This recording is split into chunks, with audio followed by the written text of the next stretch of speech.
Hello, my name is Roberta Brown, and I'm president of Detroit Working Writers.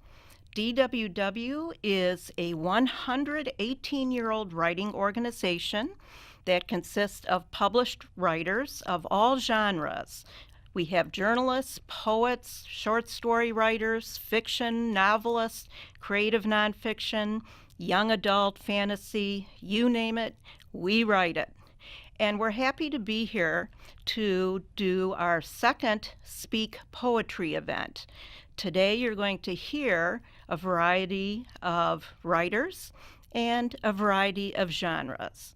The first writer I would like to introduce is Iris Lee Underwood.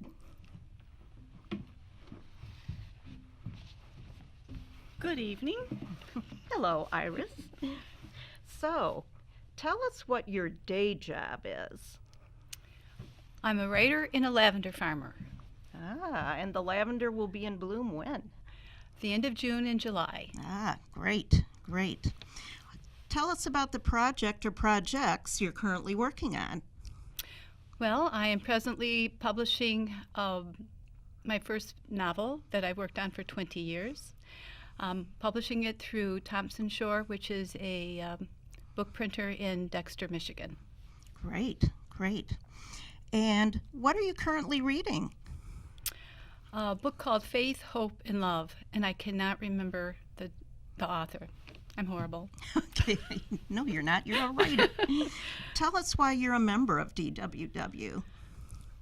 Because I needed support and I needed direction when I started my writing life about 20 years ago. I didn't know where to start, where to begin, and I attended a Detroit Working Writers Conference at Oakland University and found my tribe. Great. And finally, True Confessions. Yeah. Tell us one thing that most people don't know about you. Well, for any of you all who have read Jim Vance's book, Hillbilly Elegy, he talks about his great-grandpa or uncle or something, Jim Vance. Well, that Jim Vance killed my great-great-grandfather during the Civil War. I'm a McCoy. Wow. All right. And so now, Iris, we will listen to your work now. Thank you, Roberta. This time of year, I am so hungry for color and bloom and blossom. So I have decided to read spring poems. And I'm going to start with the first and only sonnet I have ever written in my life. It is called Fragrant Addiction. There is a flower in every room in various vases from foreign places, with soft and deep shades of bloom to color gray in empty spaces. Their gentle presence reminds me of the truth and goodness I can find. In this world of push and shove, a flower is so kind. There is a flower for my guest on pillow or table bouquet. They soothe the soul for rest and whisper words I cannot say. Oh, fragrant addiction, you come naturally, for my mother named me Iris Lee. So that's why I don't do sonnets any longer. So following the theme of spring, I am a nature lover. I love to garden. I could spend every minute of the day in the gardens, but I have to write as well. So this poem is titled Plantain.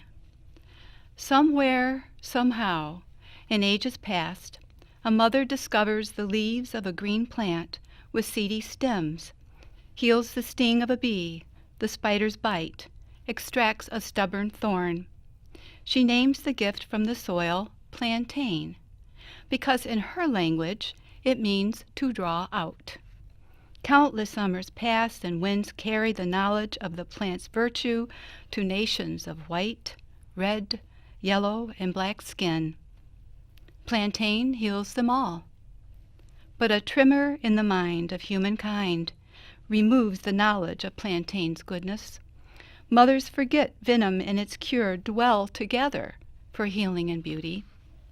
So they name plantain weed, and sorrow fills their hearts when their children die of the spider's bite, the bee's sting. Again, the wise winds blow plantain seeds across the earth, revive a mother's trust in its leaves. She falls on her knees in her garden, tears a leaf from plantain, and holds it to her breast. The plant draws out her sorrows. She names them one by one. Slowly, plantain heals them all. I love weeds as well, but I don't like them in my gardens. And plantain, by the way, just happens to be not only medicinal, but it's tasty. My next poem is about bittersweet. Are y'all familiar with bittersweet? That vine that blooms beautiful orange just in time to decorate for Thanksgiving. Bittersweet. It grew wild, inconspicuous behind a bush, entwining the chain-link fence across the road from the Yule homestead. I've walked by the vine 13 springs, unaware Celatrus scandens bloomed shy male and female flowers, too minute to see through the profusion of summer color and greenery. Its dark, shiny foliage climbed up and over the fence, unafraid of heights, praising the sun while I walked the summers away. I walked through 12 autumns, 12 winters, before I saw its native glory, a bright orange splatter against the umber landscape. Now I walk and watch the fence, draw near when the vine turns bold, heavy fruit for songbirds, and bows of red berries for my crystal vase.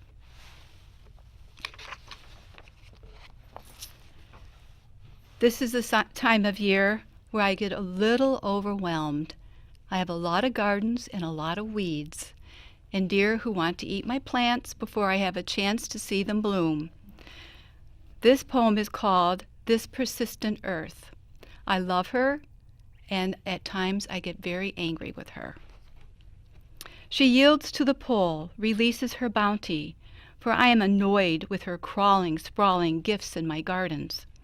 Yet the seed has a will, praises the sun and rain, appears again without restraint, forgiving yet another hand that worships cultivation rather than a raw, wild scent. Free, succulent nourishment. A mother, she yields food for my good without due respect for her offering, without discouragement for waste of her portulaca oleacea, the fecund purslane that finds nirvana in my stony driveway and loamy lavender fields. She yields to the pull, predictable in her reward. When a seed pod falls, a trace of root or stem remains in her soil to sprout and grow again. And lastly, this is about the only poem I've written in 2018 because I'm publishing my first novel. So this is a poem about two piles of a pile of sand and a pile of pea gravel that I observe from my kitchen window all winter long. Two immutable things, pyramids, one is sand, the other stone, my winter Arabia under snowfall a foot deep, across the road in a neighbor's hayfield. Spring's breath comes from the east, sings Elohim, Yeshua, unveils hidden mast under leaf mold, kisses budding limbs.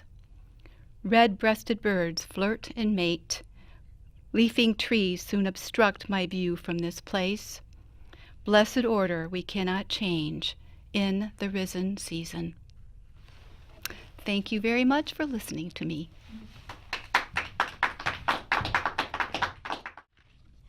Our next reader is Cheryl Crabb, who is a new member of Detroit Working Writers. Cheryl, we are so glad to have you here. Oh, well, thank you for having me. Yes. So tell us, what is your day job? Well, like Iris, beautiful poetry, by the way, I am a writer by day and also a mother, day and night. And actually, writing is probably day and night as well. All right, great. How many children do you have? I have three daughters. Ah, okay. All right. So what projects are you currently working on? Yes, I'm working on a project that I'll be reading from tonight, which is the working title is The Other Side of Sanctuary, and it's a novel that I've been working on as part of my graduate school program. I just graduated from the Vermont College of Fine Arts with an MFA in writing, so this was a big part of that, and I'm now hoping to bring it to the world and excited to share tonight. Wonderful, wonderful. Do you have any recent publications or awards? The most recent thing I had published was an op-ed in the Detroit Free Press, Ah, and yeah. okay. And what are you currently reading? I am actually reading a memoir by a colleague of mine and a friend from school, Jennifer Magaha, and it's called Flat Broke with Two Goats. So it has recipes in there, but it was a big library read for April because of tax season. So that's a little hint there about that one. But it's a funny story, even though it's about tax season, if you can believe that, and broke goats. I don't know. All right. So tell us why you decided to apply for membership in DWW. Yes. Iris had mentioned it as well, the community wanting to be part. Writing is such an isolating profession that when you have a nice group of people in your local area that you can connect with, events like this, and just to really bounce ideas off each other and be together, it really is something I'm looking forward to. That's great, great. And finally, your true confession. What is one thing that most people don't know about you? Yours was too good. So I don't know. I don't have a story as good as that, but I have once volunteered for the Friends of the Rouge River. And so I didn't really know what I was signing up for when I did that. And so my daughter and I would go out at night and to wetlands areas after dark and in people's neighborhoods sometime and look in the air for the area and listen for frogs. So we were frog surveyors. So if you, this time of year, I was listening to the frogs last night. So if you hear the frogs going and then you see people creeping around, it might be these frog surveyors from the Friends of the Rouge. All right, great. So Cheryl, we are looking forward to your reading. Well, thank you again for having me. So this is from The Other Side of Sanctuary, and it starts July 2nd, 2016. As soon as Rob stepped away from the break wall, Laura took his hand and tugged him onto the beach toward the setting sun. He'd grown up on this remote stretch of white sand, wedged between Lake Michigan and the dunes, though now he felt out of place among the tourists with his wife.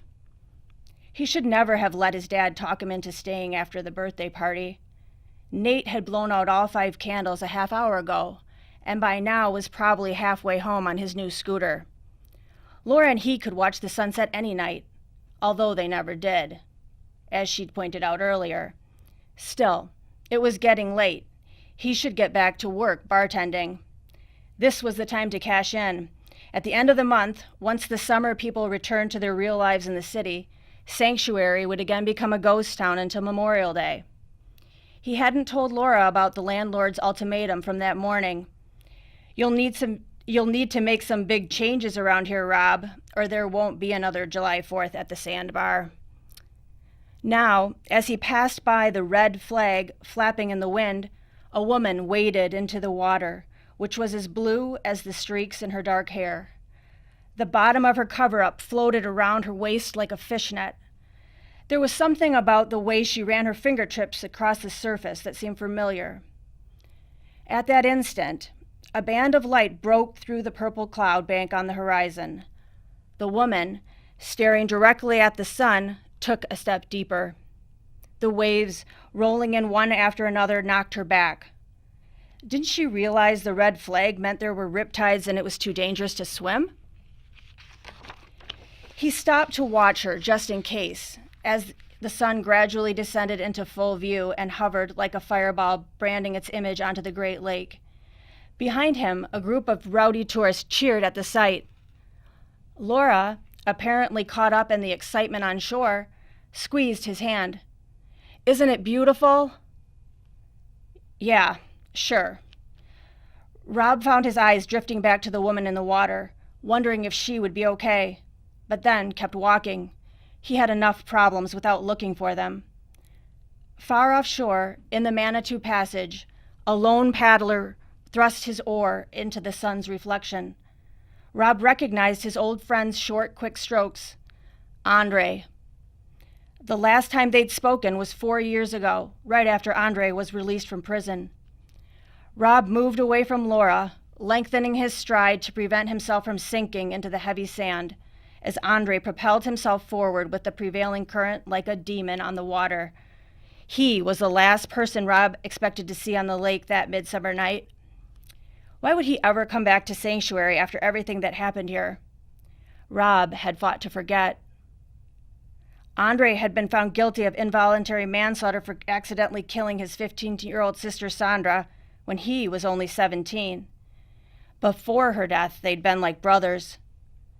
After all this time, he knew only one thing for certain. If it weren't for the snow day, Sandra would still be alive.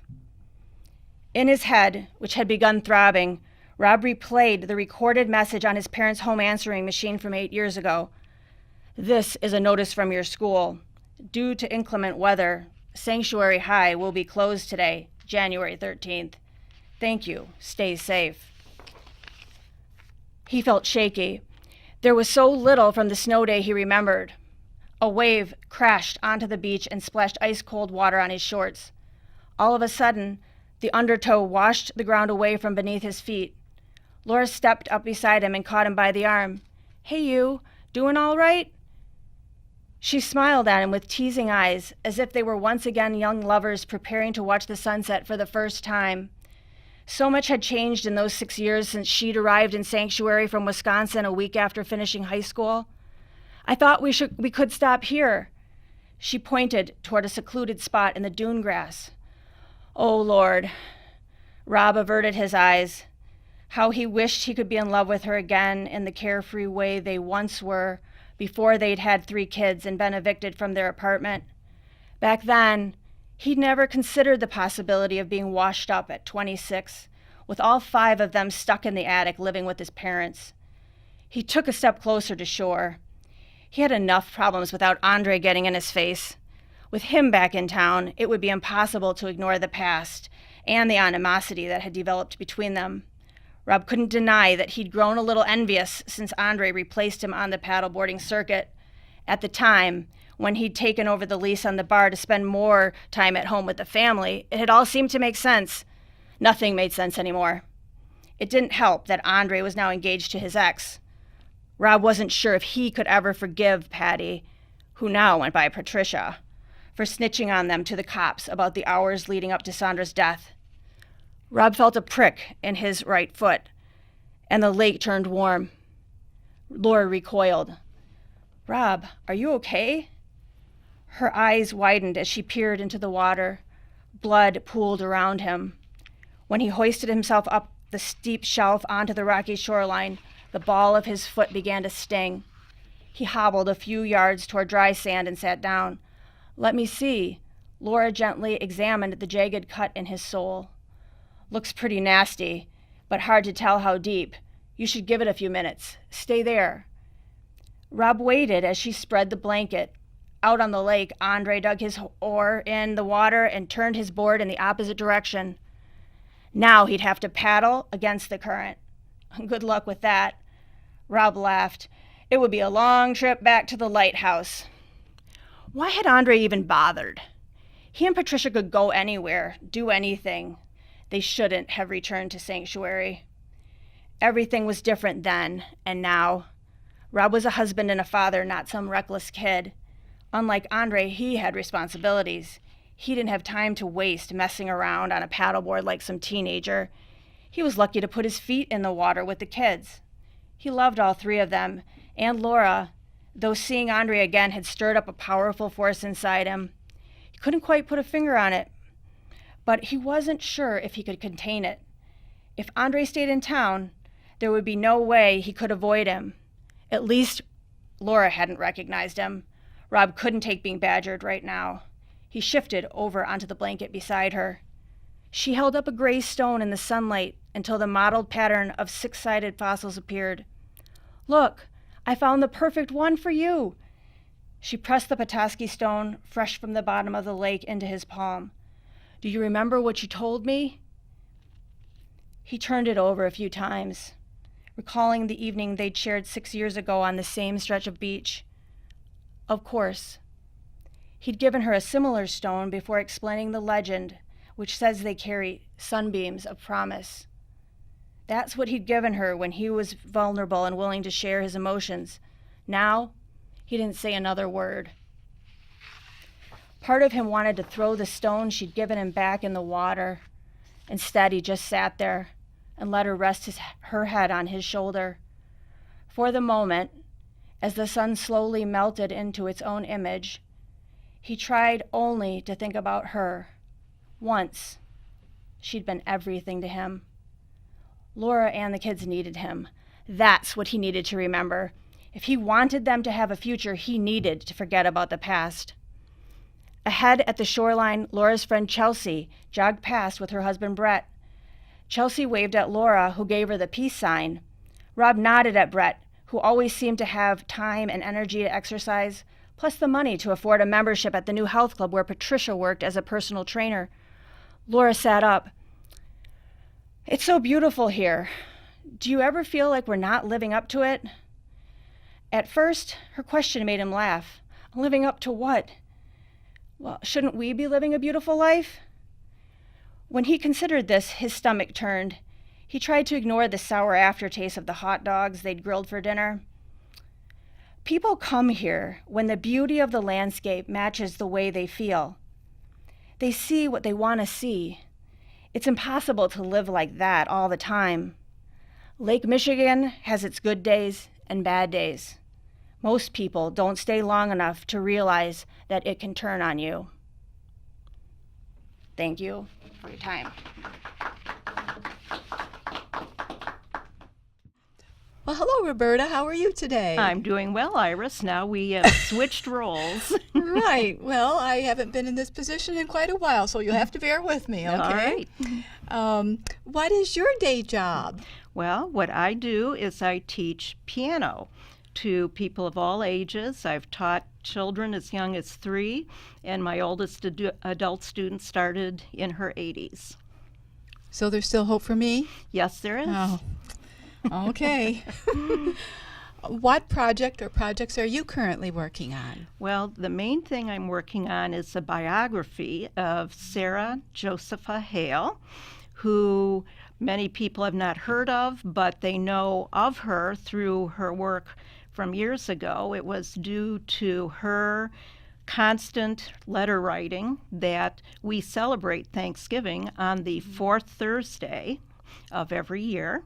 And all of us as children learned a nursery rhyme she wrote, which was Mary Had a Little Lamb. How interesting. So when do you think this wonderful biography will be finished?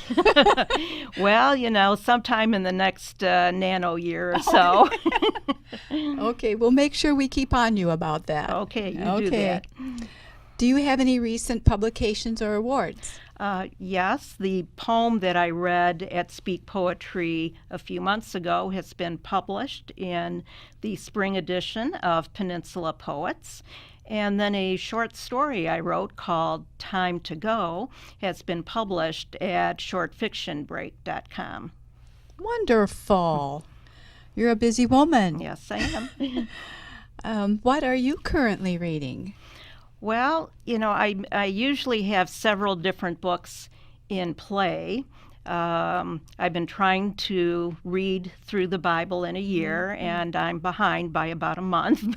I'm behind a year. Yeah, okay. And I've been trying to read more fiction, like Little Fires Everywhere by Celeste Ng. Oh, okay. There's so many wonderful books to read these days. It's hard to choose. Yes.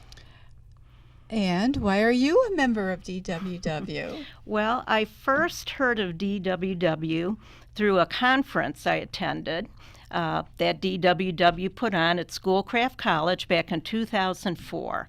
And I remember thinking, wow, because it was such a wonderful conference. I've got to become a member. But it was a real high bar to cross to become a member. So it took me until about 2012 until I was able to cross the bar. So I love the camaraderie. I love the advice. I love our critique group that meets once a month. It's just good to be around high quality writers. Well, I'll accept that compliment. You're welcome. And what is the one thing most people don't know about you? Now, you better make this good. Well, I think most people know that I'm a musician, but most of you probably aren't aware that back some years ago, I played in an orchestra that played in front of Cinderella's castle at Disney World in Florida. That's wonderful. I wish I would have been there. Okay, take the floor. Okay, thank you. I'm going to start by reading 3 poems.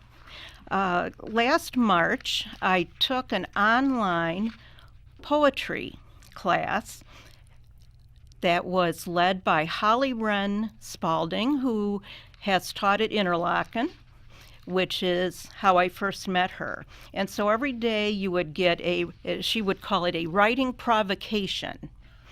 And so you would have to write a poem based off of that writing provocation. And so these 3 poems are what came out as a result of that 21-day workshop. It started March 1st and ended on March 21st, the first day of spring, although here in Michigan it still seemed like never-ending winter. So the first poem is called Away. Away from poetry too long. Shards of paint chip away remnants of long-forgotten thoughts. Sharp edges cut my words, bring blood and life to paper.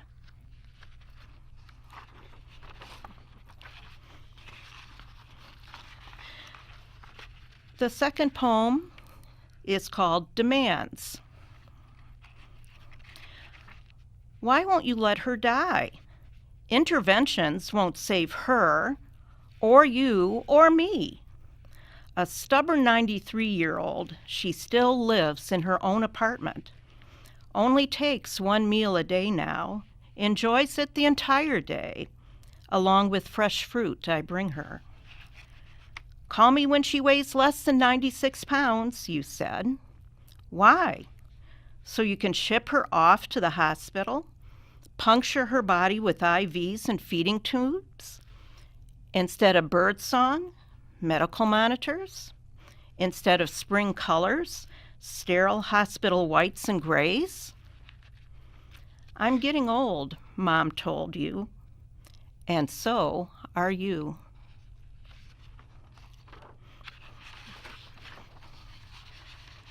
The last poem I wrote is a haiku, and many people have heard the term haiku, but not everyone knows what the traditional haiku consists of. It's a 3-line poem. The first line has 5 syllables, the second line 7 syllables, and the third line 5 syllables. Morning swath of light glides through night indigo clouds, rings the church steeple.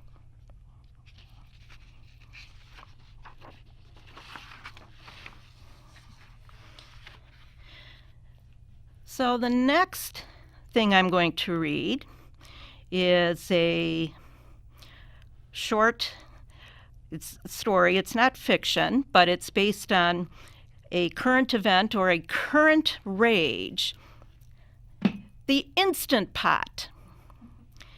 So this is called Instant Pot. It's all the rage. I bought my daughter-in-law an Instant Pot for Christmas. Oh, and I bought myself one too. Why should she have all the fun? The local stores were long sold out of them, but I found an online coupon and ordered 2 Instant Pot Duo 6-in-1s. Instant Pots aren't new on the block, but they've really become all the rage. After using one, I know why. It's rage you'll feel when you try to figure out how to use the darn thing. First of all, the owner's manual is 30 pages long, including 4 pages devoted to important safeguards, 5 to controls and features, 3 to getting started, and 3 to troubleshooting. These pages should be called troubleshouting, but I digress. Once you get past this, you may begin reading the second book that comes in the box, the Instant Pot Electric Cooker Recipes book. This is what I'd been waiting for. Until I opened the book and looked at the sample recipes, which included cauliflower and citrus salad, porcini mushroom pate spread, Moroccan lamb tahini, purple yam barley porridge, turnip cake, and easy chili Colorado smothered burritos. Now, I don't mind experimenting with new recipes, but when you're married to a meat and potatoes kind of guy, you need recipes for a pot roast or chicken pot pie. So I turn to what all good baby boomers use, Facebook. There must be 10 or more Instant Pot community groups to join. I joined 2, including one for Instant Pot beginners. Upon being accepted into the group, kind of a rush, isn't it? I eagerly started scrolling through the feed and discovered the chief recipe discussed was how to make cheesecakes. Next came how to make yogurt. What to do? Yes, Google the recipe, you doofus. Since I had a rump roast defrosted and ready to go, I selected Instant Pot rump roast and found a recipe that only involved searing a roast first, then adding 1 to 2 cups water or wine, smother the roast in cut onions, and cook it on warm for 90 minutes. Smugly, I followed all the prep instructions to the letter, then went to press the warm button as shown in the picture. But there was no warm button. I thought maybe it's in a different place on my machine.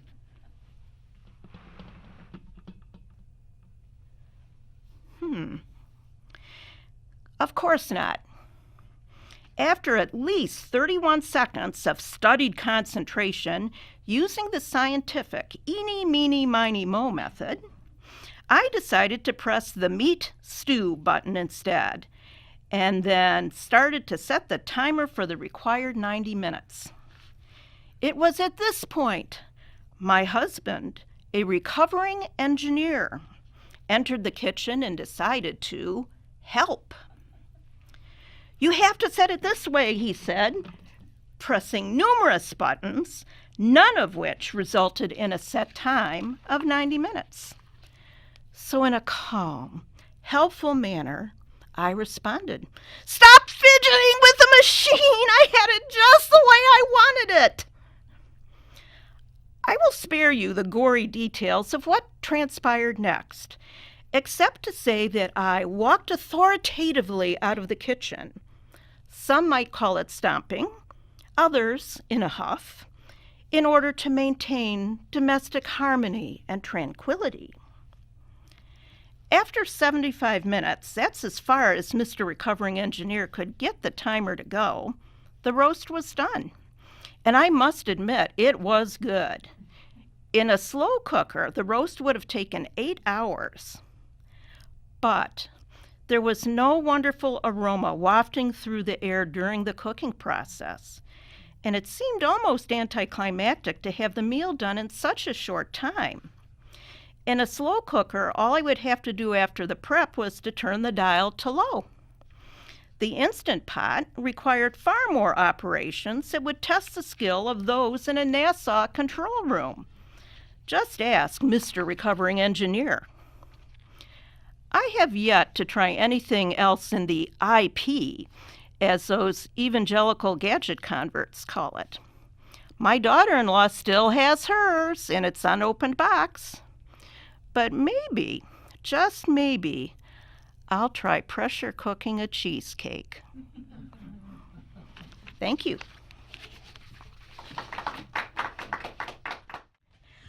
Our next reader is Laura Bernstein Mackley. Yes. So, Laura, have a couple of questions for you. What is your day job? I am an instructor of literature and creative writing at the College for Creative Studies. And lately I have been doing a lot of online teaching. So I teach at CCS and I can teach from a coffee shop. It's awesome. Wow, that is great. That is great. Tell us what projects you're currently working on. Well, at the moment I'm working on the launch of my book, Travelers, that came out today. I have a glimmer of an idea of a full-length memoir that deals with the other side of my family, not the side that's written about in here. It's a glimmer. It's barely a glimmer. Okay. And you've already answered if you have any recent publications or awards, and that is this book as of today. I also have a few essays that are forthcoming. I've got one that's coming out in Concho River Review, another that's coming out in Chiron Review, and another in Still Point's Arts Quarterly. But they told me that one could come out anytime in the next 2 years, so I don't know if I can actually call it forthcoming. Okay. It's like long coming. Yes, okay. A long time coming. Yeah. Okay. What are you currently reading? I'm reading a couple of things. I'm just finishing up Laura Halton Thomas's book, States of Motion, which is amazing, beautiful collection of long short stories. I'm blown away by them. And I just started a book that's been in my reading list forever. It's called Brain on Fire, My Year of Madness by Susanna Kearsley, I think. I could be completely wrong about that name, but I just started that one, and I'm liking it so far. Okay, great. So tell us why you are a member of DWW. I think I got tired of being alone in my office doing all my work. I would write in my office, I would edit in my office, I would send out my work from my office, and I would get the emails back about my work or the letters back, and I was complaining about this to a friend not so long ago, well, I guess a year ago now, and she said, "Why haven't you joined Detroit Working Writers yet?" And I said, "I don't know." And I did, and it's been a really good experience. Excellent. I'm so pleased. Good. It's really been great. Good. A lot of community. Yes. And finally, your true confession. What is one thing that most people don't know about you? Well, I write personal essays, so I kind of tell everybody everything. But I did put the question to my husband. I said, "What is one thing that people don't know about me?" And he said, "Well, you're a nifty little dancer." So that's my answer. Okay, great. Okay, Laura, we look forward to your reading. Thank you.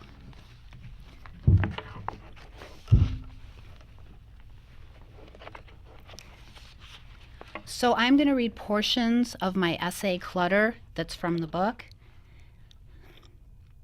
Because I live in Detroit, I drive all the time.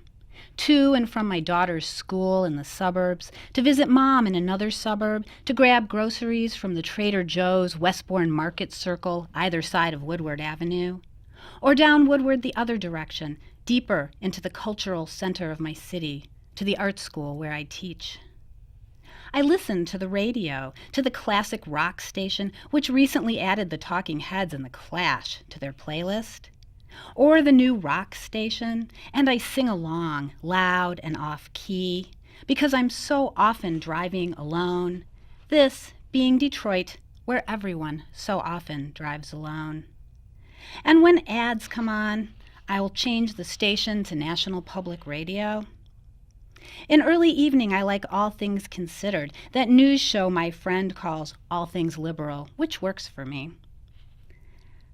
In this way, I collect odds and ends of world news, medical breakthroughs, statistics about our enormous, dying planet. I also like the NPR shows This American Life because it makes me feel quirky and interesting, and Science Lab because it makes me feel smart. Recently, Science Lab dedicated its hour to sleep, something which interests me in a gut-deep sort of way, since I, like nearly everyone in my mother's familial line, Bubby and Zadie and Mom, the aunties, the great-aunties, my daughter, all of us, have such a fiddly, tricksy sort of relationship with it. Bubby and Zadie quit sleeping at some point before my childhood. Worry, maybe, or guilt about their children, about whatever poor choices they'd made decades before, about their parents dead and buried. As a child, I loved spending weekends at Bubby and Zadie's, not least because I knew when I shuddered awake at midnight and felt the walls breathing, I could skulk down the hall to their door, see the friendly strip of light beneath it, and know I wasn't alone in the universe. I wish now I could go back, tell my younger self to knock on their door just once, ask them about it, that addiction to sleeplessness. Ask when the insomnia began, the long hours of reading and sorting buttons and cleaning behind the ancient refrigerator while the sky languished, dark as dirt, outside the windows. I'd like to know when they gave up, stopped trying for real, honest rest, and what I have to look forward to. Then again, better life through chemistry. With a little pharmacological voodoo, I function well enough, for now. But here's the thing. According to Science Lab, sleep matters for plenty of reasons, one of them being to wash the clutter from our minds. Sleep somehow softens the neurons in our brains, so the inconsequential details, petty, piddling ones, simply float away like dandelion seeds in the breeze, and we're left refreshed in the mornings with only what really matters. But what, I wonder, about the rest of us, the crappy sleepers? Are we doomed forever to the muddle, the stray thoughts and superfluous details, the endless jumble of life filling all the rooms of our brains, so we can't take a step without tripping over outdated travel guides and childhood tchotchkes and scraps covered with unfinished love poems? My husband, Stephen, falls asleep in a wink, slumbers like a brick. Nice for him. Like collectors everywhere, Bubby saved for lots of reasons. Because of the Great Depression, because of World War II, because of self-recrimination and a hodgepodge of fears which Bubby clutched close to her heart. Agoraphobia, snake phobia, spending money phobia. And because of all this, Bubby was a hoarder, but only of certain, very specific items. She didn't hoard like the hoarders on television, lavishly, explosively. Instead, she was a secret collector, much like she was a secret eater, a secret sneaker of Mogan David and Kahlua sips from her secret stash in the kitchen.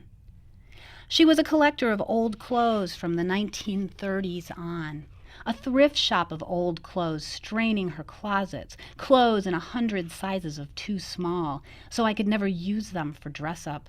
Bubby standing 4'10" on her tallest days and tiny as a wren. She saved buttons in a tremendous tin, all of them removed from years of shirts and dresses and coats, which finally, irreparably, gave up the ghost.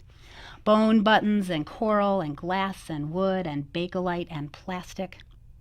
I'd go straight to that tin every time my mother brought me to Bubby and Zadie's house, pry open the top carefully so buttons wouldn't slosh over the sides, and let them slide like polished jewels through my fingers.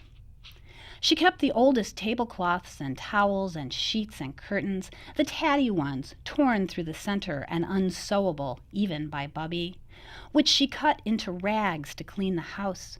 And when those became too shredded, she ripped them into strips, wound them into a great ball brought out when Zadie needed to bind roses to their stakes, or Bubby needed to tie up the garbage bags to put on the curbside.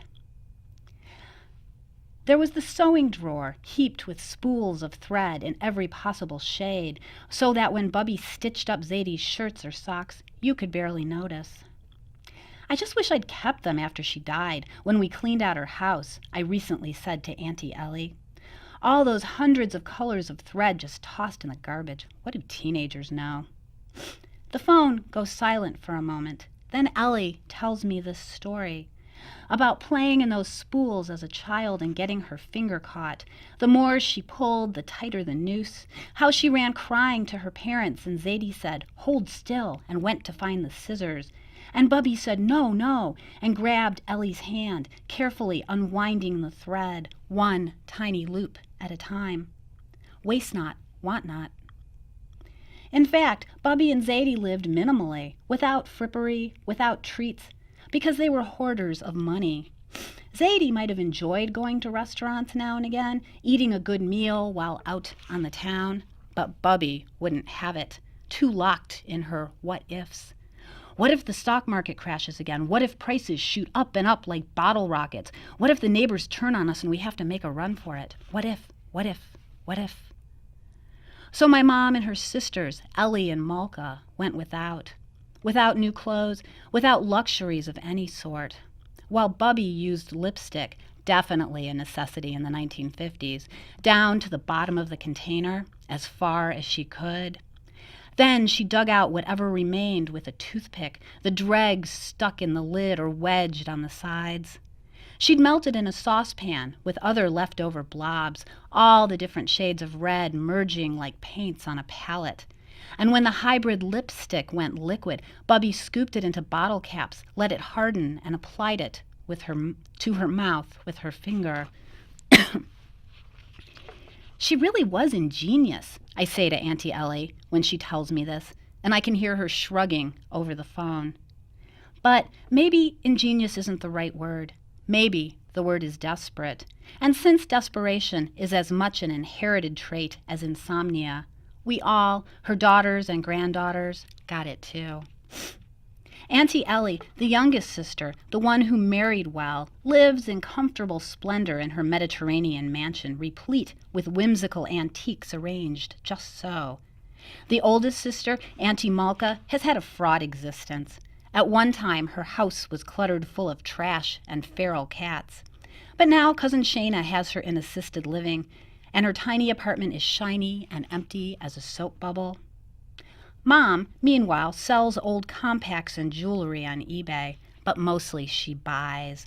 Bargains from garage sales or estate sales, which I sometimes attend with her, but sometimes not, because she goes pretty often. And two, I feel squidgy about wandering through those dead people's houses, touching the things they gathered over a lifetime, the things not deemed worthy of keeping by the heirs, and so offered for a good deal to us shoppers with our grabby hands. I imagine the old couples as spectral, ethereal figures watching over our shoulders as we explore their houses. They're always a little dismayed. They whisper, "Oh no, not that brush with the carved handle from my mother, not my Niagara Falls commemorative plate, not the good pots and pans, we saved for those." Mom, meanwhile, tells me that Bubby enjoyed a good estate sale, but she complained they were too expensive. She adored church rummage sales, though. Anything for a bargain, says Mom. When we were little, Ellie and I would run down alleys looking through people's garbage to see if they put out anything good, and Mama was always interested in what we'd find. "Any treasures?" she'd say to us. "Any treasures for me today?" Thank you. Christian, it is a pleasure to have you here reading for us today. Well, thank you for having me. Yes, yes. So tell us what your day job is. I'm an architect doing mostly industrial factory projects right now. Okay, what project are you currently working on in your day job? In my day job, working on a food manufacturing facility that's doing some renovation. Ah, for a new process. okay. All right, great. And what current writing projects are you working on? I am working on a love story, a romance, where I'm taking two people that should be together and I'm throwing everything at them to keep them apart, including a serial killer. Oh, sounds intriguing. Definitely intriguing. It's fun. Yes. And do you have any recent publications or things in the work for publication? I've been writing a lot of poetry lately. I don't have any recent publications. I have a couple of murder mysteries that have been published by Cozy Cat Press. Ah, okay. And those are cozy mysteries, I They're believe? cozy mysteries with the main character is an architect, so I draw on my real life background, and the architect in the book has, bodies show up at job sites and things like that. So Have you ever had that happen? I have not had that happen. All right, that's a good thing. That's a good thing. What are you currently reading? I am reading Sue Grafton's P is for Peril. I've read her entire series and going back and reading it again because it's just so wonderful. Wow. Okay. Tell us why you are a member of DWW.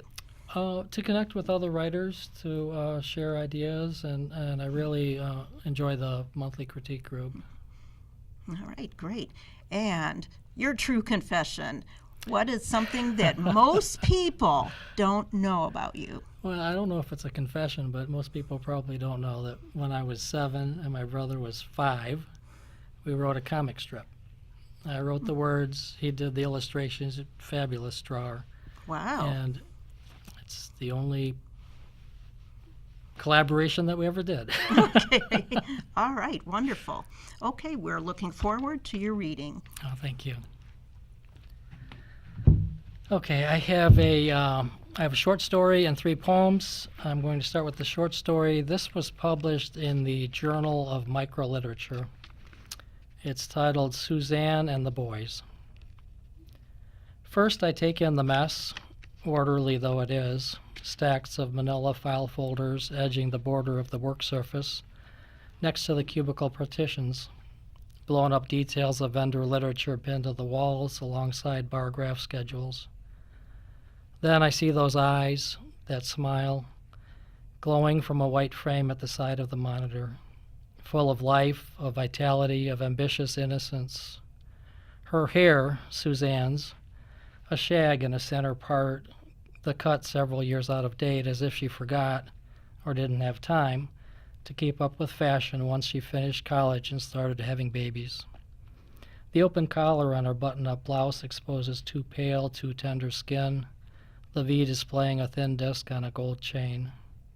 Her smile is directed at me as I set my briefcase under the desk and sit in the chair. Oh yeah, her smile. A smile that would melt the rivets off the Brooklyn Bridge in January. I turn on the computer. While I wait for the machine to chug through the opening routine, I look to my side, to wallet photos of the twin boys pinned to the cube behind their mother's picture. 9 years old, with fresh haircuts and similar but not identical glasses. One boy in an orange polo shirt, the other in pale green. They peer out at me with grade school picture smiles. The computer is ready. I log in, then check my email, my calendar.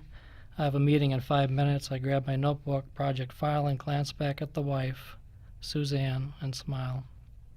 When I return from my meeting, they are there to greet me, the family. I feel happy to receive such a warm welcome. The wife, mother, lover, the boys, which give her heartache and joy. She raises them well. They are attentive and earnest, and yet are trained in taking leaps and stepping forward and making themselves heard. Yes, Suzanne is a good mom. A good wife, too, the way she partners in the relationship, listening and sharing, and how she plays, teasing in a way that she does. On a warm summer's day in a pink tank top and red sneakers, bare legs and devil-may-care smile, just for her man. I turn back to the monitor and notice the boombox behind it, which would come out after hours, of course. I check out the CD presently in the box, David Bowie's greatest hits, Let's Dance, Fame, Under Pressure. In the drawer, Talking Heads, Prince, Clapton. Oh yeah, party time, the music a diversion to assuage the loneliness of being away from the family. I prepare a report of the morning meeting, eyes glancing up at Suzanne. Who was present, topics discussed. Thoughts turn to a typical breakfast conversation, politics and pancakes. Then she packs school lunch boxes, though the kids are old enough to pack their own, leans back against the counter, licks jam off her pinky. Action items, responsibilities, due dates. She prods the boys to clean the table, straightens up the kitchen in her pale blue blouse and black skirt, the matching jacket hung on a hanger by the door. The family, the wife, they warm my heart as I work. I glance frequently at Suzanne's smile. She keeps me going like always. The boys love their dad. How thankful the man with a family like that. I leave for other meetings during the day, each time returning to find Suzanne still glancing at me, still smiling. She coaxes a smile to my lips as well. I wonder what the boys are doing right now, probably scouring the woods for critters, then carting them back to camp and begging Mom for glass jars to put them in. The family would soon be gathering wood, setting kindling, and making a fire to cook dinner. How I beam at the thought. I look at the boys, handsome, good-looking, honest boys. The day comes to a tapered conclusion. I finish my email and close out of the computer, gather my things. I check to see that the files on the desk are placed back into the piles where I found them.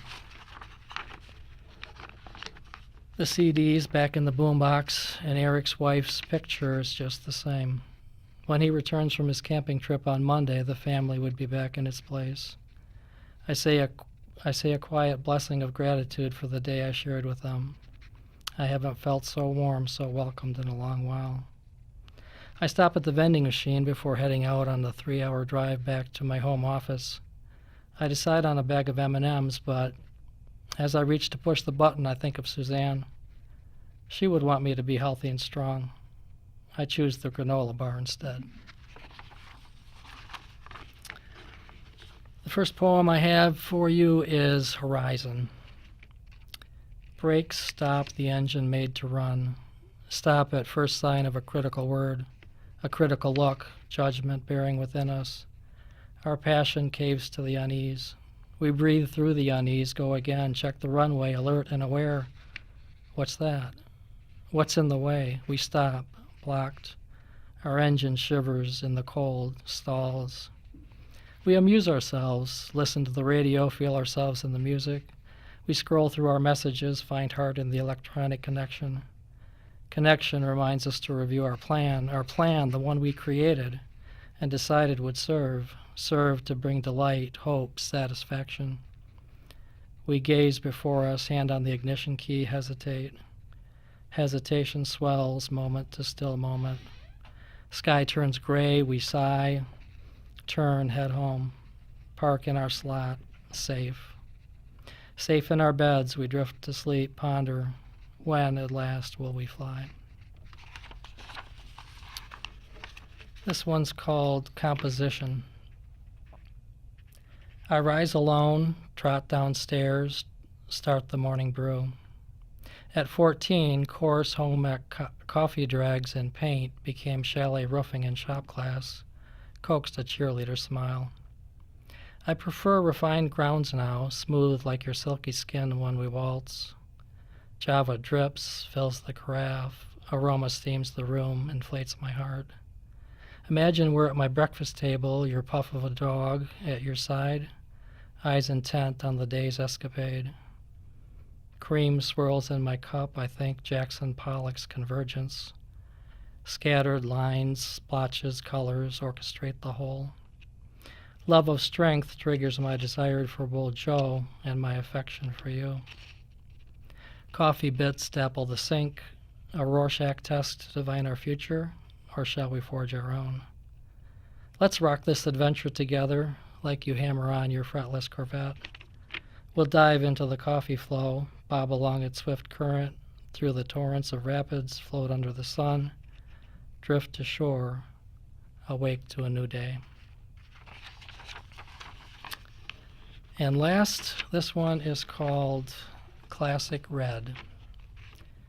Your full lips accidentally brush my shoulder, smudge the white shirt.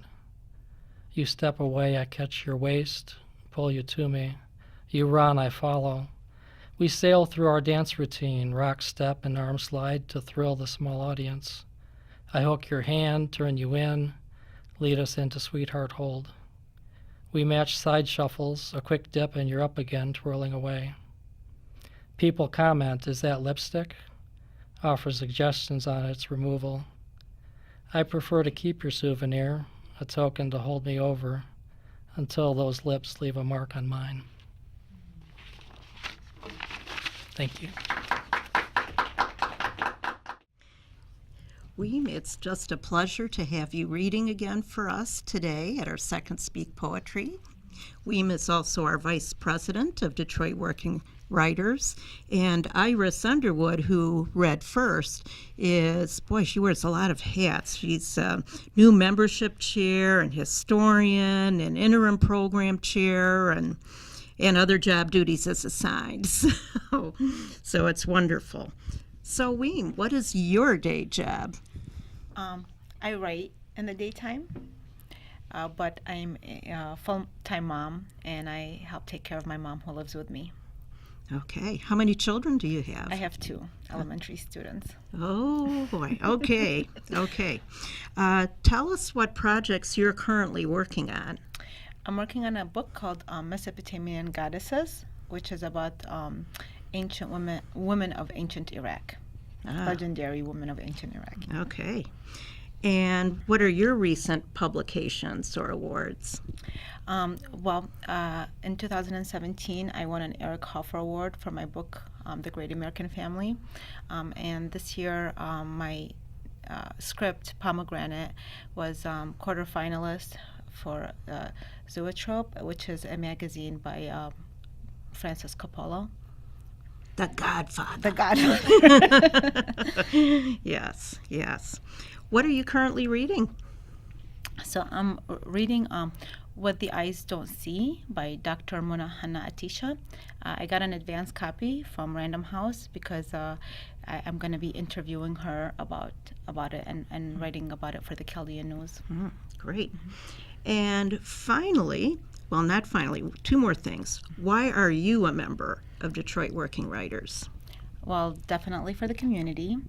And an example is I met Iris Underwood years ago, and she was teaching classes at Detroit Library, and I enjoyed her classes, and she was kind of someone inspirational at that time, and then here I am, meeting her and then other people.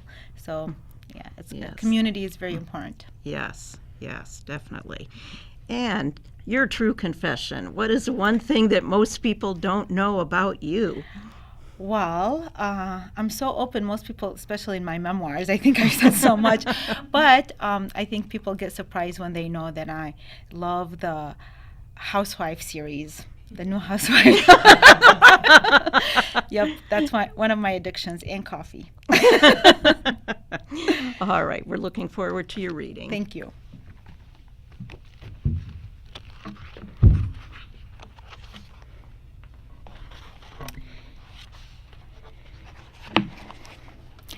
I'm going to read a total of 3 poems, and 2 of them, the first 2 I'm going to read, they're the first poems I wrote when I was in Prague. I took a poetry workshop through the University of New Orleans and summer program, and this was my first introduction to poetry. I was intimidated by it before, and so then I wrote these poems, and my teacher encouraged me to try to get them published, and they did get published years later. So I don't know which one I wrote first. I believe it's this one, My Brother's Wife. She brought along clothes, high heels and gold, but no resumes or diplomas. Her mastery was in her glance, her touch, her movements. Her name is Zina. Translation, decoration. She entered our home in autumn, inhabited the 4th and largest chamber. She fried tomatoes using extra care, mopped each ceramic tile in fine detail, climbed the stairs with passion, looked at my brother with patience. Watching her perform, I found surrender was her name. Mine, intelligence. She tiptoed closer to my space, smelled disinterest, and ran the other way. One day, she slipped in through the crack of my bedroom door and gave me her dress to keep. I wore it and recalled what it is to please. I borrowed the depth of her life's embrace, then gave the dress to my sister. This poem is called Pomegranate. Some call it pomegranate, others Indian apple. Mother calls it Raman. She slices it into halves and serves it as though it's lamb on a large silver tray with a floral design. The children, chin within the tray circle, bite into the fruit. Crimson juice drips on the metal tablecloth, one's blouse, pajama sleeve, nightgown's ruffle. Individual bits fall and get scooped up. Hair strands are removed, curled around the ear, while beneath the chandelier, chin and full lips crunch and chew. When all that's left are shells and peels, red-stained hands reach for soap and water. Everyone then lies on the rug, heel to heel. They say, how good that was, point out who was messy, greedy, complain that the boy's portion had more seeds, were extra juicy. Hands inside the pockets of her summer dress, mother lies. To me, boy or girl makes no difference. With a smile, she walks away to her recess. And this last poem is called My Little Women. 2 years have passed, and I still don't recognize the person she has turned me into.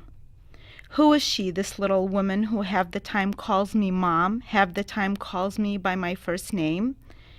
Who is this little woman who barely comes up to my calves and yet commands me as she pleases, as if she were my boss, has me wrapped around her finger like the wedding ring I wear? I look at her and see how worthless my own thoughts often could be, how unnecessary it is to hold on to the past and not live in the moment, like she. Thank you.